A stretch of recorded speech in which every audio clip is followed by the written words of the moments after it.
Assalamualaikum warahmatullahi wabarakatuh. Kami dari kelompok 10 yang beranggotakan Alivia Anggita Rahayu, Dede Suheni, Redina Indiartanti akan mempresentasikan hasil diskusi kami tentang pelanggaran Pancasila, yaitu pencemaran sungai.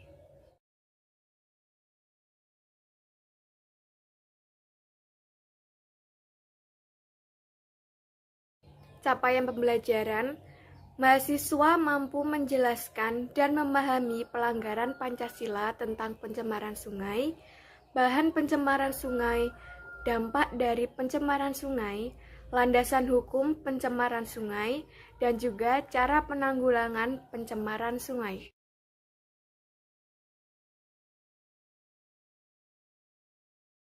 Contoh kasus pelanggaran Pancasila: pembuangan limbah rumah tangga di sungai. Membuang sampah tidak pada tempatnya merupakan cerminan nilai-nilai Pancasila dari sila yang kelima yang berbunyi keadilan sosial bagi seluruh rakyat Indonesia. Karena jika kita tidak membuang sampah pada tempatnya, tidak adil karena orang lain membuang sampah pada tempatnya. Dan juga tidak adil karena orang lain mendapatkan dampaknya padahal mereka tidak bersalah.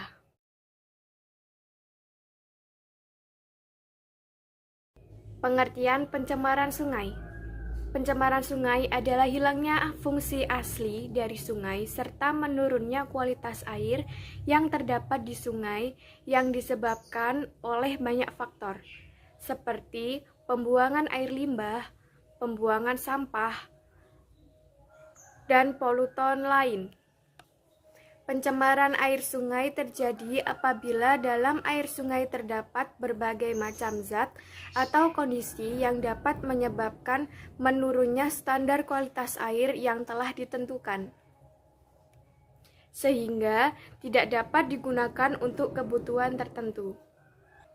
Suatu sumber air dikatakan tercemar tidak hanya karena tercampur dengan pencemar, akan tetapi apabila air tersebut tidak sesuai dengan kebutuhan tertentu, sebagai contoh suatu sungai yang mengandung logam berat atau mengandung bakteri penyakit masih dapat digunakan untuk kebutuhan industri atau sebagai pembangkit tenaga listrik.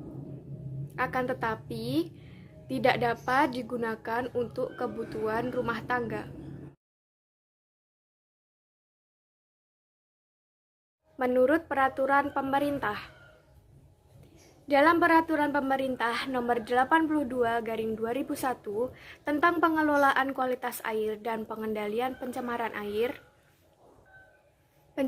air didefinisikan sebagai masuknya atau dimasukkannya makhluk hidup, zat, energi, dan komponen lainnya ke dalam air oleh kegiatan manusia, sehingga kualitas air dari air tersebut turun hingga batas tertentu yang menyebabkan air tidak berguna lagi sesuai dengan peruntukannya.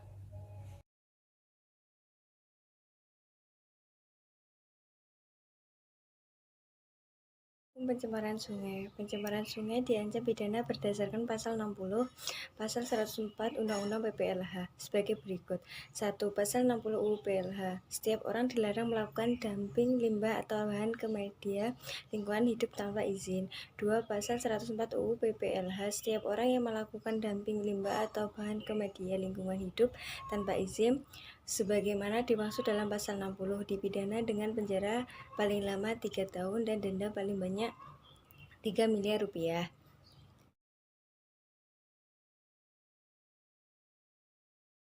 Penyebab pencemaran air sungai: membuang sampah sembarangan, pembuangan limbah pabrik ke sungai ataupun laut, tumpahnya minyak pabrik di sungai ataupun laut, pembuangan deterjen.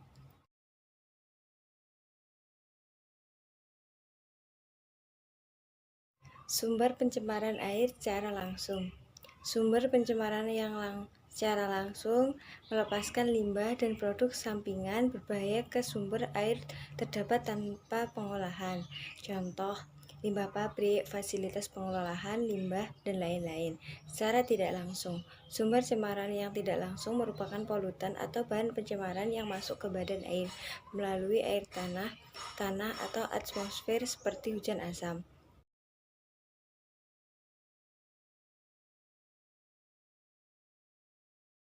Bahan pencemaran air sungai.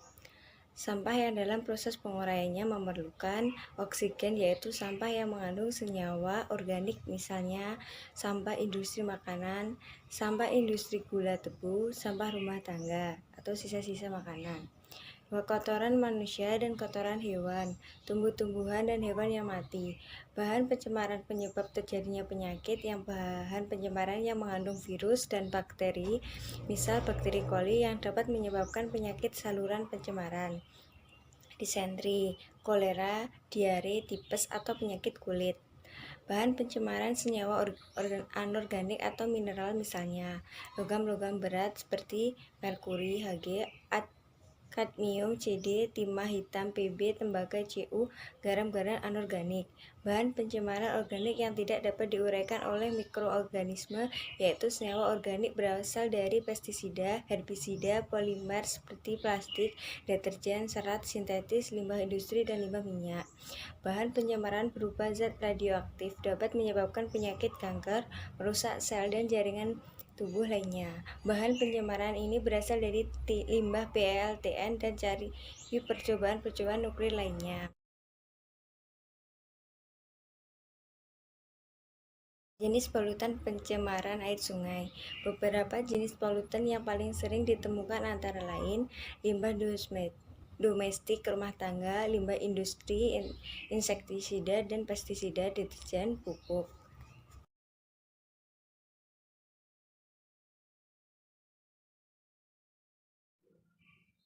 Dampak pencemaran sungai sangat besar bagi kehidupan manusia. Bahkan keseimbangan ekosistem sungai juga akan terganggu. Dampak lain dari pencemaran air sungai yaitu 1. Terjadinya banjir air sungai. 2. Timbulnya berbagai penyakit dari mikroba patogen. 3. Sungai menjadi kumuh dan tidak sedap dipandang. 4. Berkurangnya ketersediaan air bersih.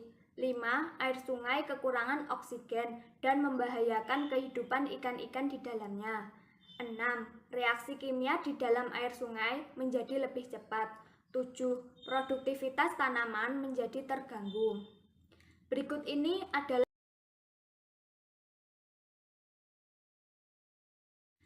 ini adalah contoh gambaran pencemaran sungai.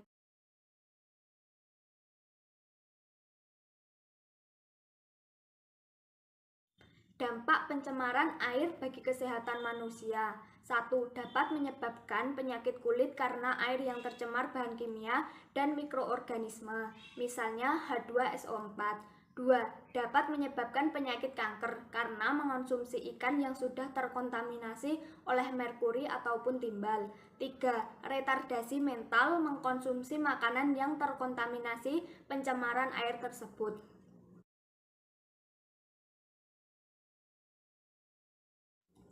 Pencegahan pencemaran air. 1. Menggunakan produk ramah lingkungan. 2. Menghindari penggunaan racun sebagai bahan peledak ikan. 3. Mengelola limbah dengan cara yang baik dan benar. 4. Menggunakan pupuk kompos ataupun organik sebagai pengganti pupuk buatan. Kesimpulan, Pancasila merupakan ideologi dasar bagi seluruh rakyat Indonesia. Dalam Pancasila mengandung makna dan juga nilai-nilai yang akan membawa Indonesia pada cita-cita nasional bangsa Indonesia. Pancasila merupakan pedoman bangsa Indonesia dalam kehidupan berbangsa dan bernegara. Dari pelanggaran Pancasila pada perilaku manusia yang membuang sampah sembarangan menjadi contoh yang tidak baik untuk ditiru. Namun, masalah dari pelanggaran Pancasila pada manusia yang membuang sampah sembarang tempat dapat diatasi dengan cara menerapkan kembali nilai-nilai Pancasila pada kehidupan sehari-hari. Karena Pancasila harus dijadikan pedoman juga dasar pada seluruh aspek kehidupan bangsa Indonesia. Sekian presentasi dari kelompok kami. Apabila ada kurang lebihnya, kami mohon maaf. Billahi taufik wal hidayah, waridho wal inayah. Wassalamualaikum warahmatullahi wabarakatuh.